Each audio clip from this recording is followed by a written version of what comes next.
यहां पे अपने पास एक ट्रैक है, इस ट्रैक पे यहां पे एक कार है,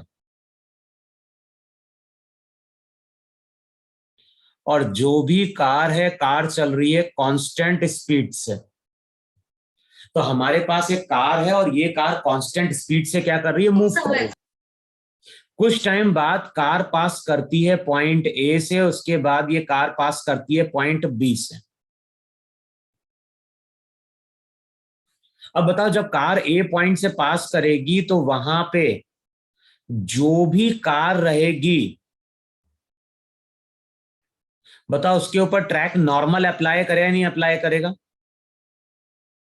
यस सर। यहां पे ट्रैक नॉर्मल अप्लाई करेगा एन ए, यहां पे ट्रैक का जो सरफेस रहेगा नॉर्मल अप्लाई कर रहा होगा एन बी। अब बताओ कौन सा ऑप्शन सही है? N a greater than n b है, n a equals to n b है, n b greater than n a है, या नन ऑफ दीज है?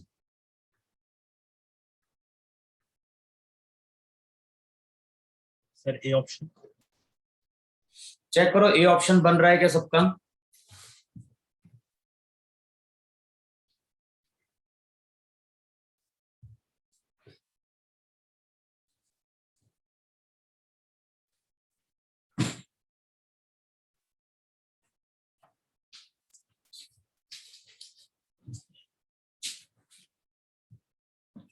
बोलो।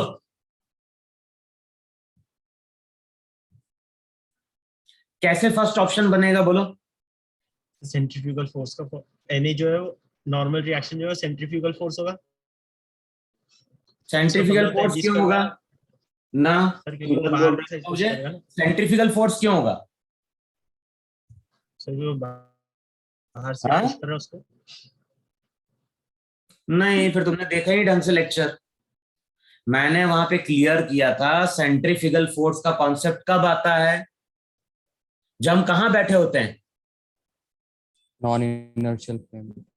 जब नॉन इनर्शियल का मतलब है कि जो फ्रेम सर्कुलर पाथ पे चल रहा है, अगर उस फ्रेम पे बैठे हैं तब हम सेंट्रीफ्यूगल फोर्स की बात करते हैं। हमेशा हम कौन सेंट्रीफ्यूगल फोर्स की बात करते हैं? अगर मान लो बोल रहा हूं कि यहां पे एक ऑब्जर्वर है, बताओ ये ऑब्जर्वर कहां खड़ा हुआ है? ग्राउंड पे। तो ये फ्रेम इनर्शियल है कि नहीं है?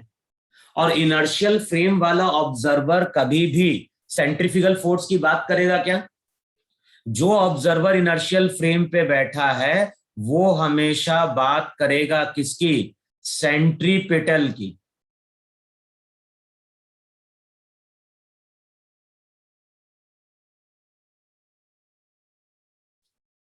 समझ में? Yes sir. हम्म।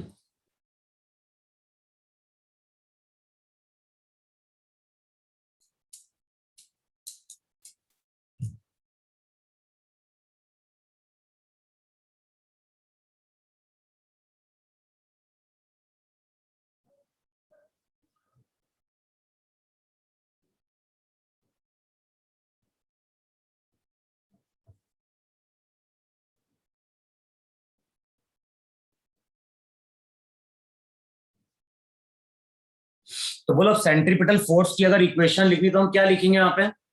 किसी भी इंस्टेंट पे अगर कार का फ्री बॉडी डायग्राम ड्रॉ करोगे, नॉर्मल शो करोगे, एमजी शो करोगे, और बताओ इस सर्कल का सेंटर कहां पे होगा?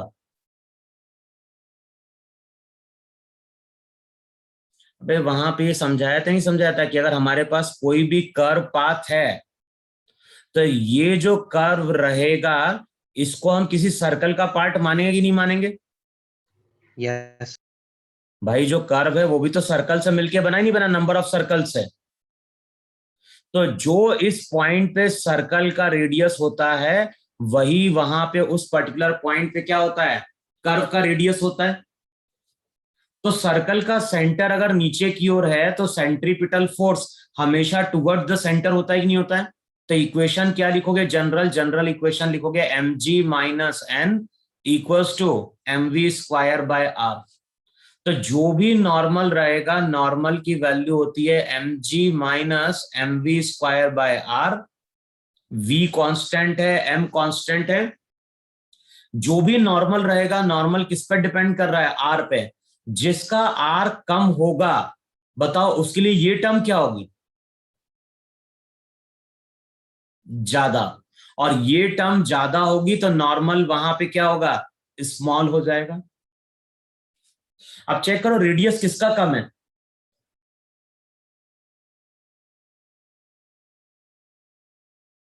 तुम लोग पूछ रहा हूं रेडियस किसका कम है। यहां पे अगर हम एक सर्कल बनाएं और यहां पे एक सर्कल बनाएं,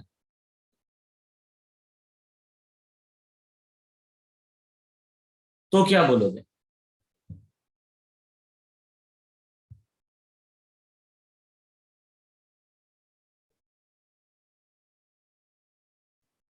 तो कुछ ऐसा बनेगा कि नहीं बनेगा? Yes sir. इसको थोड़ा डायग्राम को थोड़ा ऐसा ड्रॉ कर दो तो थोड़ा ज्यादा कंफ्यूजन नहीं होगा तुम लोगों को। ऐसा कि ट्रैक ऐसा गया,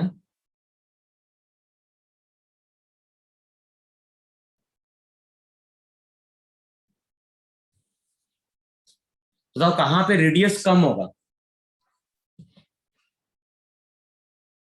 ये नहीं के लिए। ए के लिए डायग्राम ऐसा है, ऐसा। बताओ ए पे कम होगा कि नहीं कम होगा? वहां पे यस सर। रेडियस अगर कम होगा तो ये पूरा फैक्टर बढ़ जाएगा कि नहीं बढ़ जाएगा? अबे डिनोमिनेटर कम होता है तो Yes. M B square by R ज्यादा हो जाएगा। M B square by R ज्यादा होगा तो नॉर्मल कम होगा कि नहीं होगा? Yes sir. इसका मतलब है ए पे नॉर्मल कम होगी, बी पे नॉर्मल क्या होगी? ज्यादा होगी। तो जो करेक्ट ऑप्शन रहेगा वो सी होगा। इस तरह का क्वेश्चन नहीं था कि वीडियो लेक्चर में?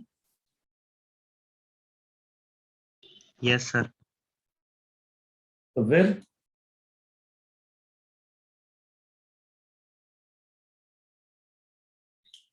बताओ जरा मुझे। यहां पे अगर स्ट्रिंग है और स्ट्रिंग से कोई बॉल कनेक्टेड है, यहां पे स्ट्रिंग है, स्ट्रिंग से कोई बॉल कनेक्टेड है और ये बॉल इस तरह से सर्कुलर पाथ पे चल रही है। बॉल का मास लो 2 kg, स्ट्रिंग की लेंथ लो 2 मीटर। किसी टाइम पे बॉल कितना एंगल फॉर्म कर रही है? ये बॉल एंगल फॉर्म कर रही है 30 डिग्री विद द वर्टिकल। और उस टाइम पे बॉल के पास, अच्छा सर्कुलर पाथ पे बॉल की वेलोसिटी अलोंग द टेंजेंट होती ही नहीं होती? और मान लो बॉल की वेलोसिटी है उस टाइम पे 10 मीटर पर सेकेंड। तो यहां पे हम बात कर रहे हैं सिंपल पेंडुलम की। मास 2 kg, लेंथ 2 मीटर। बॉल ने कितना एंगल फॉर्म कर लिया? बॉल ने एंगल फॉर्म कर लिया 30 degree with the vertical. Ball की स्पीड 10 मीटर पर सेकेंड है। अब क्वेश्चन में कैलकुलेट क्या करना है, तो लिखो वहां पे find out tension in the string. Find out tension in the string at that point. Find out tension in the string. Find out tension in the string at that point. तो बताना है उस इंस्टेंट पे string में tension कितना है।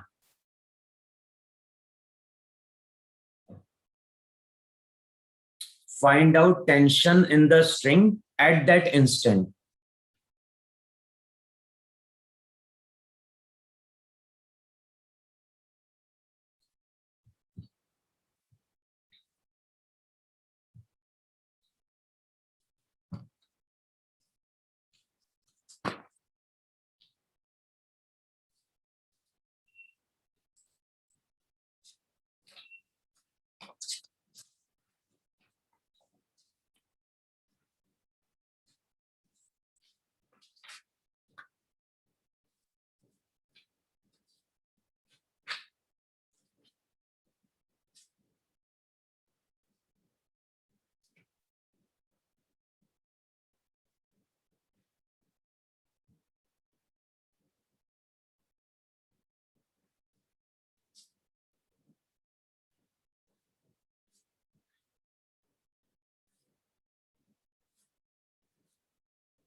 बोलो कितना आ रहा है?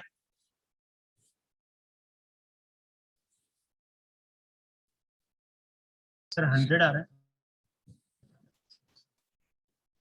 एग्जैक्ट 100 आ रहा है? हाँ। चेक कर लेते हैं, तुम अगर बोल रहे हो तो। भाई कैसे करोगे? सबसे पहले बॉल का फ्री बॉडी डायग्राम ड्रॉ करोगे तो क्या शो करोगे? Tension T. यहां पे क्या शो करोगे? M इंटू जी। ये एंगल कितना?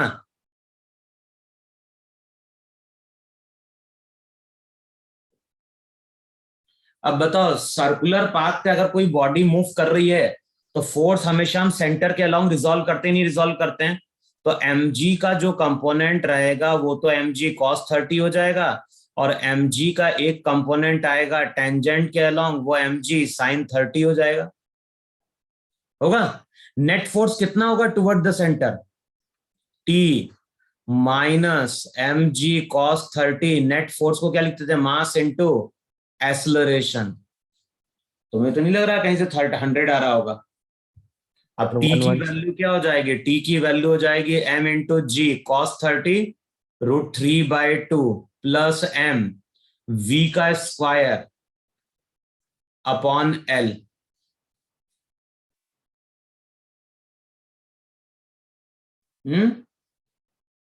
तो कहाँ 100 बन रहा है? भाई जो भी टेंशन आएगा, टेंशन mg आएगा ऐड नहीं। 10√3 प्लस 100। हम्म सर mg cos 30 ऐड नहीं। क्यों नहीं ऐड करोगे? ये तो नहीं पहली करा क्लास, था, नहीं करा जब था दूसरी इसलिए नहीं क्लास में न्यूमेरिकल स्टार्ट किए होंगे तब समझाया था कि सेंट्रीपिटल फोर्स कैसे लिखा जाता है। सेंट्रीपिटल फोर्स अपने आप में तो कुछ होता नहीं है, जो भी नेट फोर्स एक्ट करता है टुवर्ड द सेंटर उसी को हम सेंट्रीपिटल फोर्स बोलते हैं। नहीं बताया था क्या ये सब चीजें? फिर देखो नेक्स्ट क्वेश्चन देखो यार।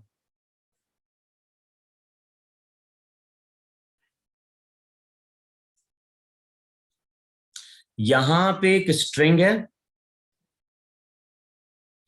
स्ट्रिंग के थ्रू एक बॉल कनेक्टेड है, और ये जो स्ट्रिंग है ये स्ट्रिंग एंगल फॉर्म कर रही है 60 डिग्री।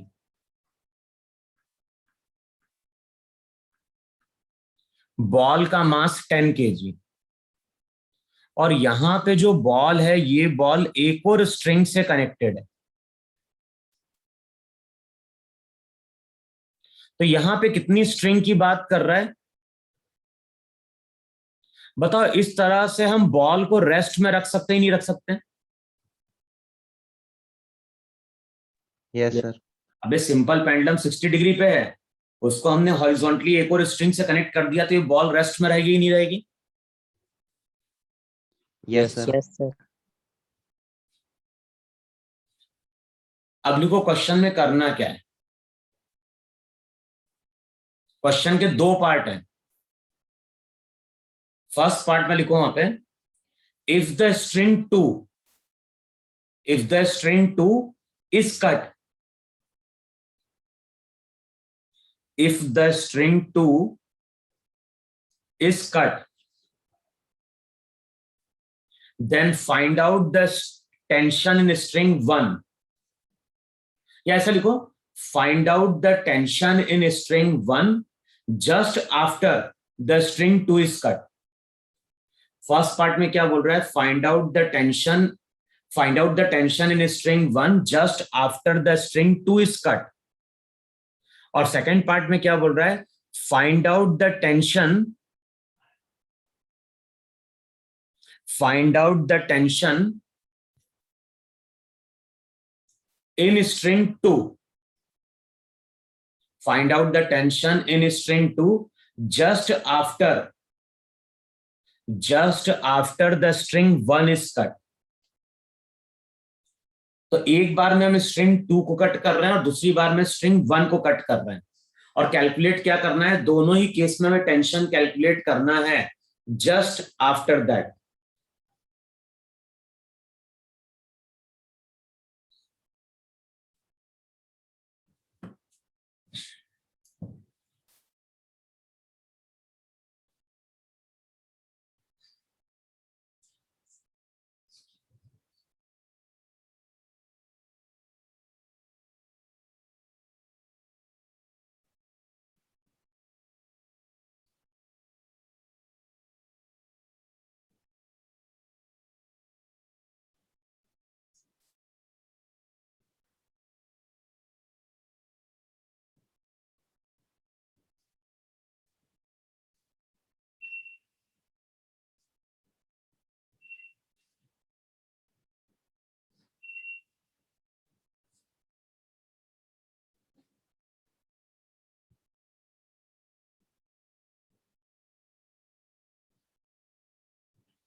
बोलो।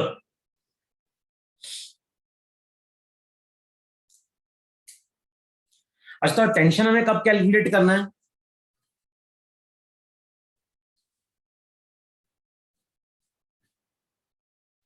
अरे बोलो ना, टेंशन कब कैलकुलेट करना है? जब स्ट्रिंग को हम कट कर रहे हैं ना।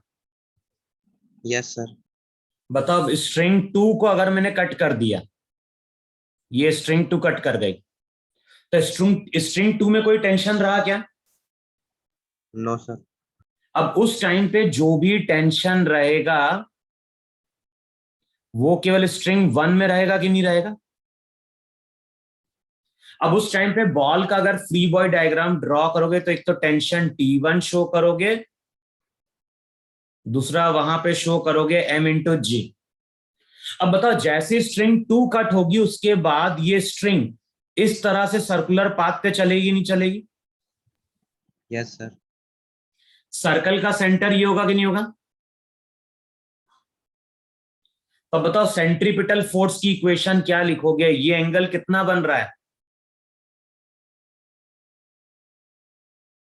तो mg का इस डायरेक्शन में कंपोनेंट mg cos 60 होगा, और इस डायरेक्शन में क्या होगा? बताओ, नेट फोर्स क्या लिखा जाएगा toward the centre? Net force लिखा जाएगा T1 minus mg cos 60। Net force को हम क्या लिखते थे? मास इंटू एक्सलरेशन, और एक्सलरेशन v²/L था कि नहीं था? Yes sir. अब ये बताओ मुझे, हमें टेंशन कब कैलकुलेट करना है? Just after the string is cut. तो जिस टाइम पे हम स्ट्रिंग को कट करेंगे उस टाइम पे इस बॉल की वेलोसिटी क्या होगी? 0 होगी कि नहीं होगी? अबे जैसे ही तुम स्ट्रिंग 2 को कट करोगे तो उस टाइम पे स्ट्रिंग 1 चलना स्टार्ट करेगी, तो स्ट्रिंग 1 की वेलोसिटी 0, तो ये टर्म 0 हो गई कि नहीं हो गई? तो जो sir. भी टेंशन T1 रहेगा वो हो जाएगा mg, वैल्यू पुट कर दो, M/G कितना? 100। cos 60 की वैल्यू पुट करो, बताओ टेंशन 50 न्यूटन आ रहा है कि नहीं आ रहा है? Yes Yes, sir. sir. ये तो हो गया फर्स्ट केस में। अब बताओ, सेकंड केस में हम किसको कट करने जा रहे हैं?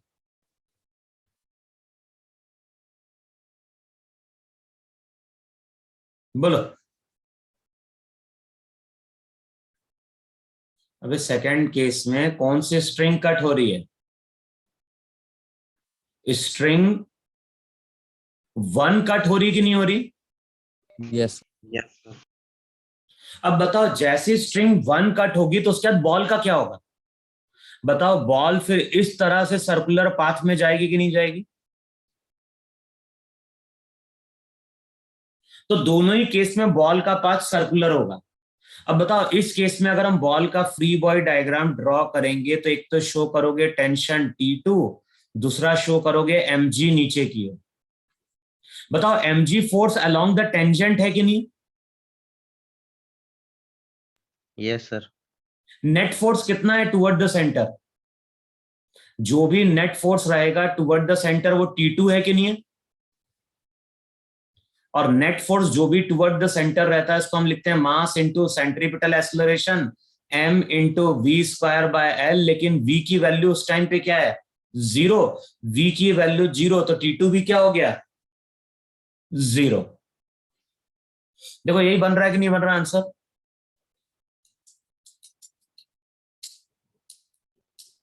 Yes sir.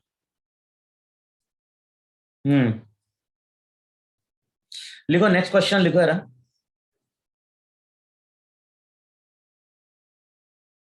लिखो नेक्स्ट क्वेश्चन, लिखो वहां पे, the maximum and minimum tension, the maximum and minimum tension in the string, the maximum and minimum tension in the string moving in a circle of radius 2.5 meter, moving in a circle of radius 2.5 meter with constant velocity are in the ratio 5:3, are in the ratio 5:3, then its velocity is, then its velocity is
चलो बोलो।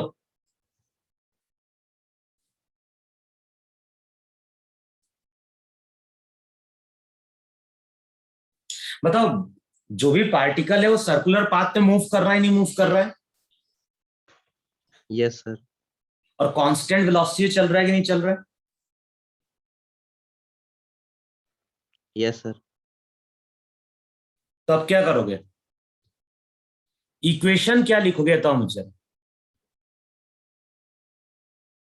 अगर इस तरह से हमारे पास कोई string है, string से कोई बॉल कनेक्टेड है और बॉल इस तरह से सर्कुलर पाथ पे चल रही है हॉरिजॉन्टल प्लेन में, तो बताओ सेंट्रीपिटल फोर्स कौन प्रोवाइड करेगा यहाँ पे केवल? टेंशन। क्योंकि नॉर्मल किसको बैलेंस कर देता है?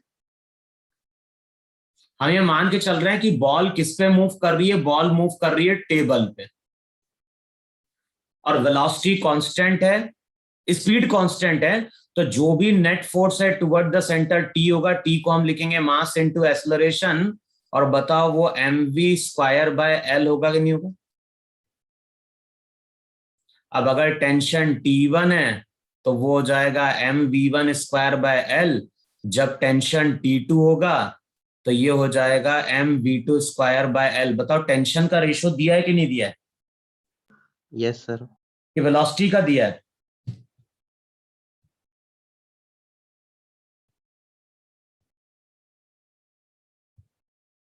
टेंशन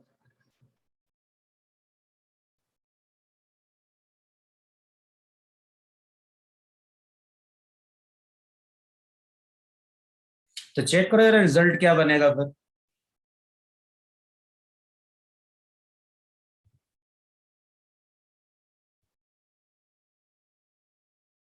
ये वर्टिकल सर्कल की तो बात नहीं कर रहा है, ये हॉरिजॉन्टल में कैंसिल आउट हो जाएगी सब टर्म।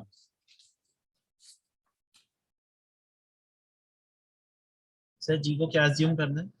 नहीं नहीं, एक्चुअली तो इसने क्या कर दिया है, ये क्वेश्चन ही इसने इनकम्प्लीट दिया है। ये होगा क्या, देखो क्वेश्चन में v कांस्टेंट बोल रहा है कि नहीं बोल रहा? Yes sir.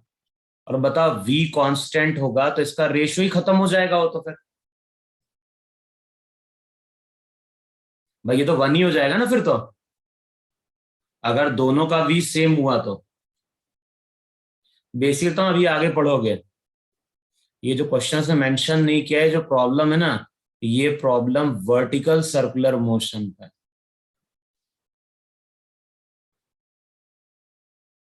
क्वेश्चन में बोल भी नहीं रहा है कि वर्टिकल सर्कुलर मोशन है कि नहीं है। क्योंकि वर्टिकल सर्कुलर मोशन में ही हम बात करते हैं मैक्सिमम और मिनिमम टेंशन की।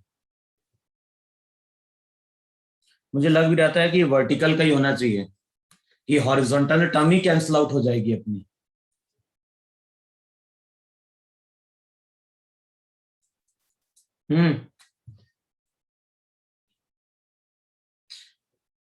देखो मैं क्वेश्चन भेज रहा हूं, कंप्रेहेंशन है।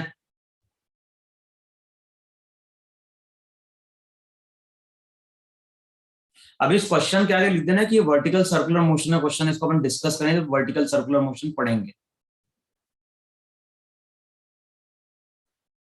अभी देखो मैंने क्वेश्चन भेजा है,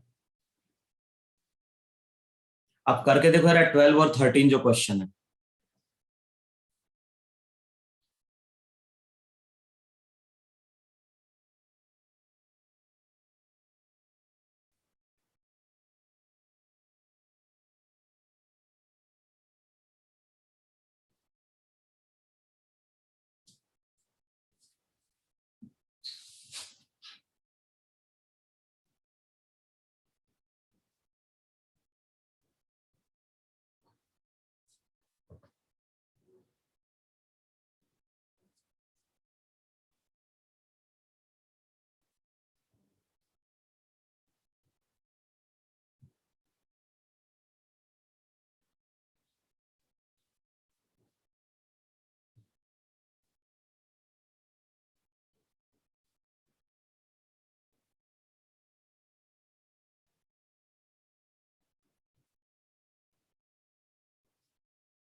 बोलो आया किसी का? Sir, A option. A option देखो बन रहा है कि नहीं बन रहा। क्वेश्चन में इस तरह से एक टी जंक्शन दिया है कि नहीं दिया?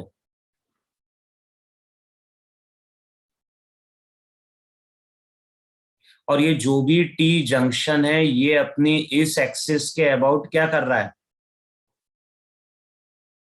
रोटेट कर रहा है। यहां पे स्ट्रिंग है, स्ट्रिंग से यहां पे एक बॉल कनेक्टेड है, लेंथ है एल, ये एंगल कितना? थीटा। और ये डिस्टेंस कितना दिया है? आर। अब क्वेश्चन में क्या बोल रहा है? Pendulum of boss, a pendulum of Bob of mass m hangs from one end of a horizontal rod which is rotating। अच्छा रॉड की बात कर रहा है, which is rotating about a vertical axis with an unknown angular speed omega such that the light inextensible string of length L of the pendulum makes a constant angle theta with the vertical। Find the angular speed। तो हम ये मान के चल रहे हैं कि जितनी स्पीड से क्या हो रही है, रॉड मूव कर रही है, उतनी एंगुलर स्पीड से ये पेंडुलम भी क्या हो रहा है? सर्कुलर पाथ पे चल रहा है इस तरह से।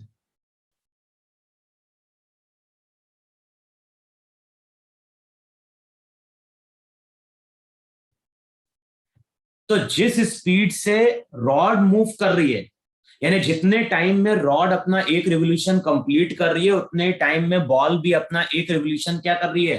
कंप्लीट कर रही है। अच्छा बॉल जब सर्कुलर पाथ पे मूव करेगी तो सर्कल का सेंटर यहां कहीं होगा और ये रेडियस आर होगा कि नहीं होगा? और आर की वैल्यू वहां पे क्या होगी? आर प्लस ट्रिग्नोमेट्री यूज करो, एल साइन थीटा आएगी कि नहीं आएगी ये डिस्टेंस? अब बताओ बॉल का अगर हम फ्री बॉडी डायग्राम ड्रॉ करें अभी, तो एक तो शो कर रहे होगे टेंशन टी, दूसरा क्या शो कर रहे होगे? एम इंटू जी। बताओ टेंशन का कौन सा कंपोनेंट रहेगा जो सेंट्रीपिटल फोर्स प्रोवाइड करेगा? बताओ वो टी साइन थीटा होगा कि नहीं होगा? अबे हाँ है ना। तो इस केस में तुम लिखोगे टी साइन थीटा किसके बराबर हो जाएगा? M V square by R के। आर का मतलब हो जाएगा R plus L sine theta. Sir, MR omega square. लेकिन अगर ओमेगा दिया हुआ है तो हम क्या लिखेंगे? हम लिखेंगे T sine theta M R plus L sine theta into omega square. ये तो इक्वेशन 1 हो गई। अच्छा टी का एक कंपोनेंट ऊपर की ओर होगा कि नहीं होगा? और वो टी कॉस थीटा होगा। और टी कॉस थीटा किसको बैलेंस कर रहा होगा? इन दोनों इक्वेशन को वहां पे डिवाइड करेगा। दोनों इक्वेशन को डिवाइड करोगे टेन थीटा बनेगा, टर्म को सेपरेट आउट करो और चेक करो ओमेगा कितना आ रहा है।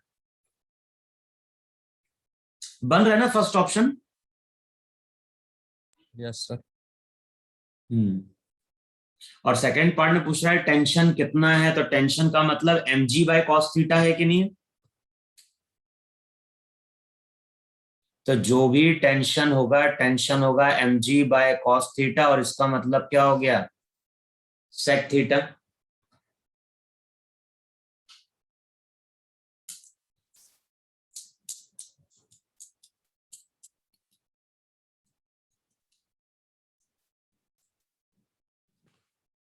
बोला है कि नहीं है इतना?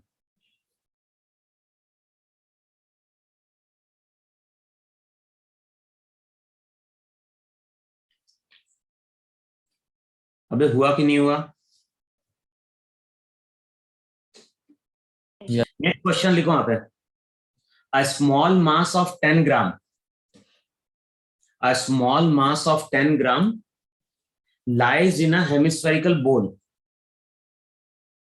A small mass of 10 gram, A small mass of 10 gram lies in a hemispherical bowl of radius 0.5 meter. Of radius 0.5 meter at a height of 0.1 meter. At a height of 0.1 meter from the bottom of the bowl. A small mass of 10 gram. A small mass of 10 gram lies in a hemispherical bowl of radius 0.5 meter at a height of 0.1 meter from the bottom of the bowl. The mass will be in equilibrium. The mass will be in equilibrium if the bowl rotates at an angular speed of. The mass will be in equilibrium if the ball rotates at an angular speed of. और मैं इसका diagram draw कर रहा हूं.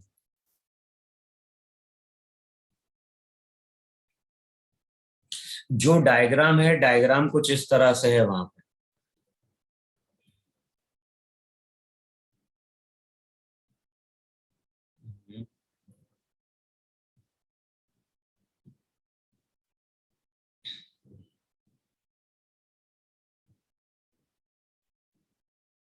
तो ये हो गया तुम्हारा यहाँ पे इस तरह का एक हेमिस्फेरिकल बोर्ड.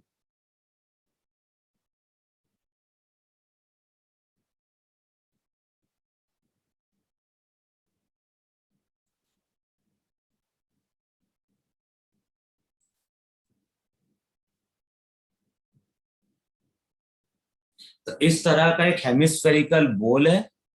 यहां कहीं एक पार्टिकल पड़ा हुआ है.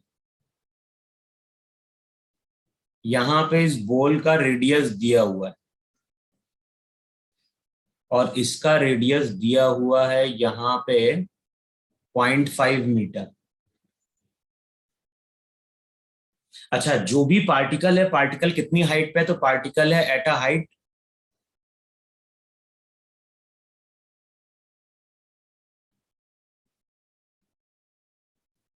बताओ, ये जो हाइट है, ये हाइट 0.1 मीटर दी हुई है कि नहीं दी हुई?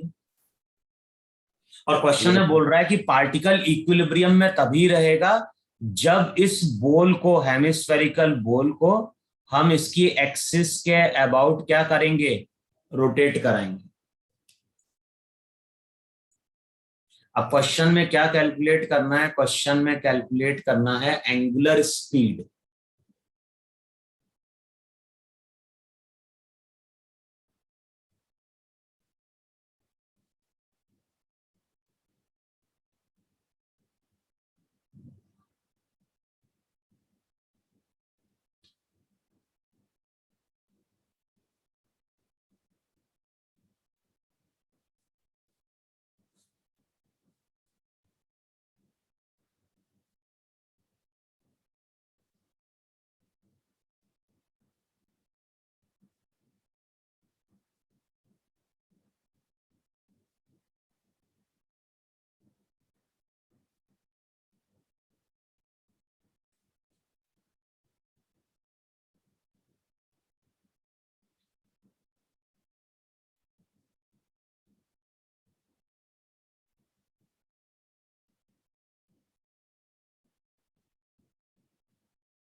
ये बताओ पार्टिकल कैसा है, रेस्ट में है मोशन में?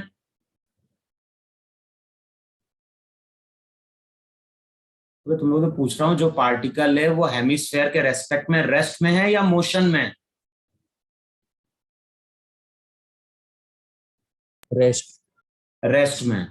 तो ग्राउंड वाले ऑब्जर्वर को ये पार्टिकल बॉल के साथ मूव करता हुआ दिखाई देगा कि नहीं दिखाई देगा सर्कुलर पाथ पे इस तरह से? Yes sir. तो ग्राउंड वाले ऑब्जर्वर के लिए बताओ पार्टिकल का पाथ इस तरह से सर्कुलर है कि नहीं है? तो ग्राउंड के रेस्पेक्ट में पार्टिकल सर्कुलर पाथ पे चल रहा है। अच्छा इमेजिन करो कि एक ऑब्जर्वर है और ये ऑब्जर्वर इस पार्टिकल पे ही बैठा हुआ है। चलो हमने इमेजिन कर लिया कि एक ऑब्जर्वर है, ऑब्जर्वर पार्टिकल पे ही बैठा है। अब बताओ पार्टिकल किस पाथ पे चल रहा है? सर्कुलर। तो पार्टिकल किस फ्रेम पे बैठा है?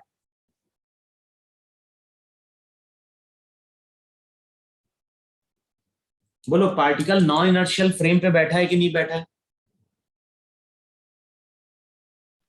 Yes sir. अब क्या करोगे? पार्टिकल का फ्री बॉडी डायग्राम ड्रॉ करोगे। बताओ पार्टिकल का अगर तुम फ्री बॉडी डायग्राम ड्रॉ करोगे तो कौन कौन से फोर्स शो करोगे? एक तो शो करोगे नॉर्मल। बताओ जब भी हम नॉर्मल ड्रॉ करेंगे, नॉर्मल हमेशा कहां से पास करेगा? सेंटर से पास करे नहीं पास करेगा? Yes sir. तो इस डायरेक्शन में तुम शो करोगे नॉर्मल एन। दूसरा क्या शो करोगे? दूसरा इस डायरेक्शन में mg शो करोगे कि नहीं शो करोगे? अच्छा फ्रेम नॉन इनर्शियल है और ध्यान ना सर्कल का सेंटर ये है। हमें हेमिस्फेयर के सेंटर से मतलब नहीं है, हमें सर्कल के सेंटर से मतलब है। और क्या लिखवाया था, अगर फ्रेम नॉन इनर्शियल है तो सर्कल के सेंटर से अवे हम शो करेंगे सेंट्रीफ्यूगल फोर्स, ये हो जाएगा M R omega square. R यहां से यहां तक का रेडियस होगा। बताओ इतना होगा कि नहीं होगा? अच्छा अब ये एंगल मान लो जरा थीटा। बताओ थीटा की वैल्यू क्या होगी? कॉस थीटा बेस क्या हो जाएगा बताओ? Base 0.4, hypotenuse 0.5। तो कॉस थीटा 37 डिग्री है कि नहीं? यहां से लेके यहां तक का डिस्टेंस 0.4 आ रहा है कि नहीं आ रहा है? अबे हाँ या ना? Yes sir. बेस हो गया 0.4, हाइपोटेनियस हो गया 0.5, तो कॉस थीटा 4/5 है कि नहीं है? Yes sir. अब बताओ पार्टिकल रेस्ट में है, तो किसी भी डायरेक्शन में फोर्स बैलेंस होगा कि नहीं बैलेंस होगा? Yes sir. ये एंगल थीटा है कि नहीं है? बताओ इस डायरेक्शन में mg का कंपोनेंट क्या होगा? mg cos theta. mg का एक कंपोनेंट अगर रेडियस के अलोंग है तो दूसरा टेंजेंट के अलोंग mg sin थीटा होगा कि नहीं होगा? सिमिलरली ये एंगल थीटा, तो ये angle 90 minus theta. M R omega square का एक कंपोनेंट इसके साथ ऐड हो जाएगा, वो होगा M R omega square sine theta. देखो होगा कि नहीं होगा? Yes sir. और एम आर ओमेगा स्क्वायर का एक कंपोनेंट टेंजेंट के अलोंग ऊपर होगा कि नहीं होगा? और वो हो जाएगा M R omega square cos theta. Particle rest में है तो हम इक्वेशन क्या लिख सकते हैं? हम इक्वेशन लिख सकते हैं नॉर्मल को कौन बैलेंस करेगा? नॉर्मल को बैलेंस करेगा M G cos theta plus M R omega square sine theta को। और बताओ एम जी साइन थीटा को कौन बैलेंस करेगा? वो बैलेंस करेगा M R omega square cos theta. बताओ ये इक्वेशन लिखो या नहीं लिखोगे? Yes sir. हमें किसकी वैल्यू चाहिए? ओमेगा चाहिए नहीं चाहिए? तो एम से एम कैंसिल आउट होगा और ओमेगा की वैल्यू क्या निकल के आ रही होगी? ओमेगा की वैल्यू निकल के आ रही होगी under root G tan theta by R. उल्टा कुछ बनेगा, यही बनेगा ना, under root G tan theta by R. Small R radius है, आर की वैल्यू क्या होगी, अंडर रूट 0.5 का स्क्वायर। बताओ पाइथागोरस थ्योरम से स्मॉल आर मिल जाएगा नहीं मिल जाएगा? Yes sir. या पाइथागोरस यूज कर लो या ट्रिग्नोमेट्री यूज कर लो। ट्रिग्नोमेट्री यूज करोगे तो टेन थीटा क्या देता है, टेन थीटा देता है आर अपॉन 0.4। तो चाहो तो स्मॉल आर की जगह पुट कर दो 0.4 टेन थीटा, तो टेन थीटा से टेन थीटा भी कट जाएगा ना। अब चेक करो ओमेगा की वैल्यू कितनी आ रही है।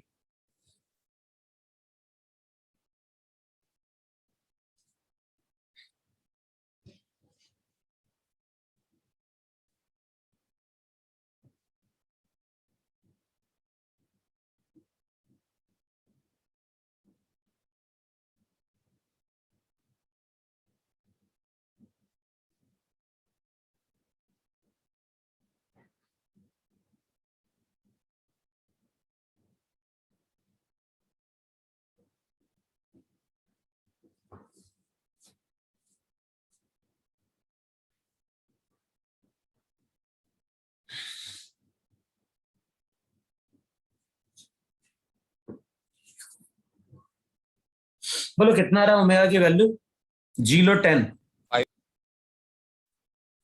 कितना, 5 5 की रूट 5, 5 बार 5 आ रहा है भाई। स्मॉल आर की जगह 0.4 टेन थीटा पुट करो, टेन थीटा कैंसिल आउट होगा तो 10 अपॉन 0.4 बनेगा। तो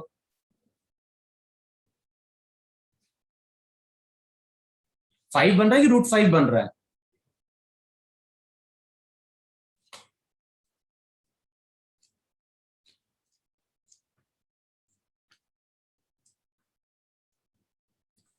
सर चेक करो 5 बताओ आंसर क्या बन रहा है। 5 बन रहा है सर।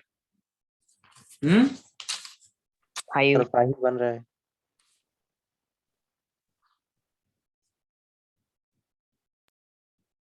आ रहा है सबका 5, यस सर और इसकी यूनिट क्या Yes, हो sir. जाएगी, रेडियन पर सेकेंड।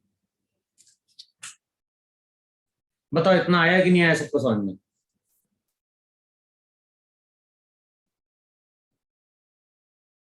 Yes sir. अच्छा यही क्वेश्चन को अगर सॉल्व कर रहा होता ग्राउंड वाला ऑब्जर्वर तो क्या लिखता है इक्वेशन?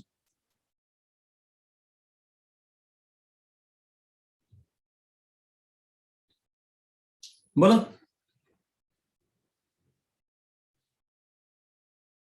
ये तुम्हारी एक्सिस थी जिसके अबाउट रोटेट कर रहा था, ये तुम्हारा सेंटर था, यहां कहीं हमारा पार्टिकल था, इस डायरेक्शन में हमने क्या शो किया था, नॉर्मल एन। बताओ इसके अलावा कोई फोर्स शो करते क्या अगर ग्राउंड फ्रेम पे होते तो? नो सर नहीं। अच्छा अब ये एंगल वहां पे हमने थीटा माना था कि नहीं माना था? Yes, sir. तो यहां पे ये एंगल भी क्या बनता, थीटा बनता कि नहीं बनता? Yes, sir. अब मैंने क्या बोला था कि अगर कोई ऑब्जर्वर ग्राउंड फ्रेम पे खड़ा हुआ है तो वो तो यहां पे सेंट्रीपिटल फोर्स की बात करेगा। अब बताओ इस नॉर्मल के कितने कंपोनेंट है, इस नॉर्मल का एक कंपोनेंट ऊपर की ओर है कि नहीं है, एन कॉस थीटा, और नॉर्मल का एक component towards the centre N sine theta है कि नहीं? Yes, अब sir. बोलो एन कॉस थीटा किसको बैलेंस कर देता, mg को। सेंट्रीपिटल फोर्स कौन प्रोवाइड कर रहा है, N sine theta. N sine theta को लिखोगे m इंटू एसी, एसी का मतलब r इंटू ओमेगा स्क्वायर हो गया कि नहीं हो गया? Yes, sir. अब बताओ फिर से दोनों इक्वेशन को डिवाइड कर दो। बताओ दोनों इक्वेशन को डिवाइड करोगे तो कॉट थीटा हो जाएगा g upon r omega square, omega की वैल्यू फिर से जी 1/cot थीटा क्या होता है बताओ, फिर से आगे कि नहीं आगे इससे? Yes sir.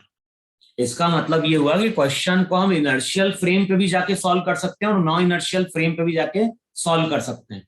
बस ये ध्यान रखना है कि जब फ्रेम नॉन इनर्शियल होगा तभी हम सेंट्रीफ्यूगल फोर्स की बात करेंगे वहां पे। और नॉन इनर्शियल फ्रेम कब बनेगा? ऐसा कोई फ्रेम जो रोटेट कर रहा है और उसी पे जाके हम क्या कर जाएं, बैठ जाएं। जैसा इसका एक एग्जांपल मैंने ये भी लिया था कि नहीं लिया था वहां पे, कि मान लो ये हमारी एक डिस्क है और ये डिस्क अपनी इस एक्सिस के अबाउट क्या कर रही है, रोटेट कर रही है। और इस डिस्क के ऊपर हमने यहां पे कॉइन को लाके प्लेस किया।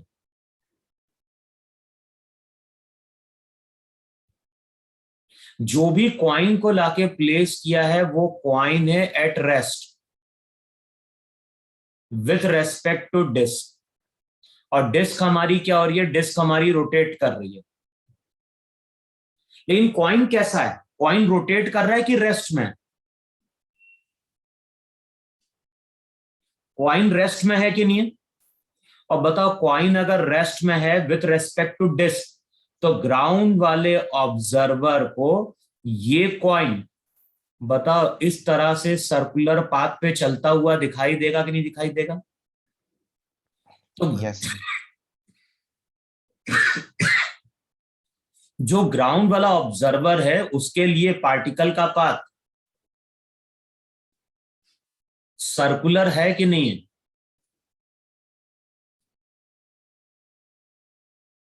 Yes, sir. तो ग्राउंड वाले ऑब्जर्वर के लिए पार्टिकल का पाथ वहां पे है सर्कुलर। अब क्या करोगे? लेकिन अगर मैं बोल रहा हूं कि एक ऑब्जर्वर ऐसा है जो कॉइन के ऊपर ही बैठा हुआ है, तो वो किस फ्रेम पे?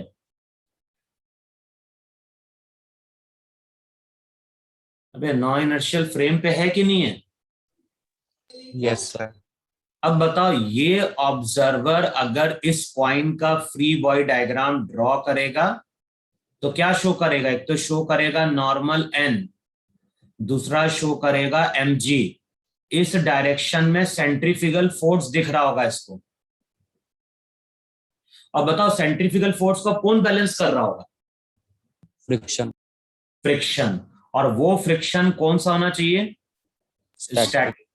तो जो ऑब्जर्वर कॉइन पे बैठा है वो बोलेगा नॉर्मल mg के बराबर है और फ्रिक्शन किसके बराबर है? तो यही दो इक्वेशन बनेगी। बाद में हम लोग ये जरूर बोलेंगे कि फ्रिक्शन फोर्स हमारा वहां पे स्टैटिक है तो less than equals to FL होना चाहिए। तो M R omega square less than FL का मतलब होता है म्यू एस, एन का मतलब mg। तो यहां से हमें ओमेगा की रेंज मिलती नहीं मिलती कि omega should be less than equals to कितना, mu s into g by r. Omega अगर इस रेंज के अंदर रहेगा तो कॉइन जो रहेगा वो डिस्क पे स्लिप नहीं करेगा, लेकिन ओमेगा अगर इससे ज्यादा हुआ तब तो जो कॉइन रखा हुआ है वो डिस्क पे क्या कर जाएगा, स्लिप कर जाएगा। बताओ ऐसा होता है कि नहीं होता है? यस। वे सेम चीज मैंने एग्जांपल दे, फैन होता है, फैन के ऊपर अगर हमने कोई कॉइन या बुक को लाके प्लेस किया और जैसे ही हम फैन को ऑन करते हैं तो इनिशियली कॉइन रेस्ट में रहता ही नहीं रहता, लेकिन जैसे स्पीड बढ़ती है एक टाइम आता है जबकि फैन पे रखा हुआ ऑब्जेक्ट और फैन से क्या होता है, स्लिप करके बाहर निकल जाता है। अबे होता है कि नहीं होता है? यस तो यही अपना कॉन्सेप्ट है किसका, सेंट्रीपिटल और सेंट्रीफ्यूगल का। दोनों को मिक्स नहीं करना है। सेंट्रीपिटल ग्राउंड फ्रेम पे होगा, सेंट्रीफ्यूगल कब कब बात करेंगे, जब हम किस पे बैठे होंगे, उस फ्रेम पे जो रोटेट कर रहा हो। कहां तक ये अपन ने देखा लेक्चर? 5 हो गया कि 4 हो गया तुम लोग? 5. 5 हो गया। अब अगली क्लास में तुम लोगों को करके आना है लेक्चर 6 और लेक्चर 7। टोटल कितने लेक्चर हैं सर्कल के?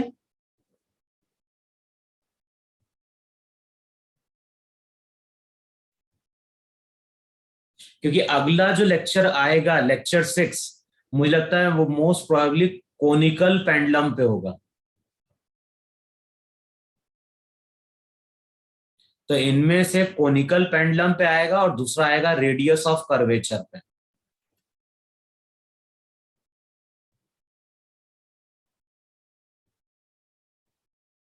अबे पूछ रहा हूं टोटल कितने लेक्चर है? ये तो मालूम है ना सर्कुलर मोशन के, कि नहीं मालूम है तुम लोग? कितने? 8. 8। तो कोनिकल पेंडुलम आना है, रेडियस ऑफ कर्वेचर आना है, और तीसरा आना है बैंकिंग ऑफ रोड। और ये टॉपिक इंपॉर्टेंट है, बैंकिंग ऑफ रोड। इसमें 11th में तुम लोग के स्कूल में भी बनता है क्वेश्चन, और मेंस और इसमें पूछा जा चुका है बैंकिंग ऑफ रोड पे। तो अगली क्लास में तुम्हें 6 और 7 करके आना है लेक्चर। ठीक है, अगली क्लास कब पड़ेगी अपनी? फ्राइडे को ना कि सैटरडे को? सैटरडे को। तो सफिशिएंट टाइम है अपने पास। तुमने टेस्ट दिया था नहीं दिया था सबने? क्विज जो हुई थी, यस सर। कितने मार्क्स है सबमिट करने पे? 96। 104। कितने? 35 क्वेश्चन थे ना? Yes sir. 4 3 20, 140 का पेपर था यानी अप्रोक्सीमेटली। यस। सर। चलो फिर अगले टर्न पे देख के आओ लेक्चर 6 और 7, फिर इसको अपन कंटिन्यू करते हैं अगले टर्न पे। ठीक है।